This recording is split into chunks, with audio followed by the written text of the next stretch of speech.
Hi, my name's Louise. I work in marketing at Farrat, but at university I studied biology, and today I'm going to show you how flowers drink by making pretty multicoloured flowers. To do this, you're going to need some flowers. It's better if they're white or at least light coloured. I got tulips from my local florist, but flowers with short, strong stems are best, like daisies, chrysanthemums, or light coloured roses. They're all good. And you're also going to need some food colour. So dark colours like red or blue get the best results, but I used what was in the cupboard to avoid a trip out to the shops, so that was red and yellow. You need 2 glasses or cups and mix a good quantity of food colouring in with water. It can stain, so please get some help if you need to. Then cut the stems of the flowers short enough so they can stand up straight and put 1 flower in each.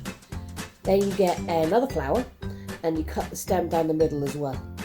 Don't use a sharp knife on your own. Make sure you've got an adult there to avoid losing any fingertips. Put one side of the stem in 1 cup and one side in the other, so you've got just 1 flower but in 2 cups. Then put the flowers and cups on the windowsill. I've put a spoon in there to help the middle one stand up a bit better. What happens at this point is called transpiration. The water that's in the petals starts to evaporate. As the water evaporates, their petals start to dry out and the flower will die, and the flower doesn't want that. So to stop that from happening, the flower moves some of the water in the stem of the flower up to the petals, and then the water all shuffles up the stem to fill the space. It's a bit like when you're in a queue at a shop and someone finishes paying, the next person goes to the till, and everybody moves forward. That's what happens in the stem, but with water. Because there's then some empty space at the bottom of the stem, the water from the cup sucks into the bottom of the stem. And this carries on and on and on as more water evaporates from the petals, and soon the water from the cup is going into the petals. Because we put food colouring in our water, the petals should start changing colour slowly. It takes a bit of a range of time to do this, so it depends on the flower and how long the stalk is.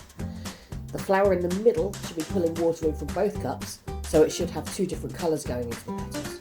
Flowers in the garden and the wild drink water in exactly the same way, but they get their water from the ground and the soil. Flowers are really important because they feed insects, birds, animals, and even people.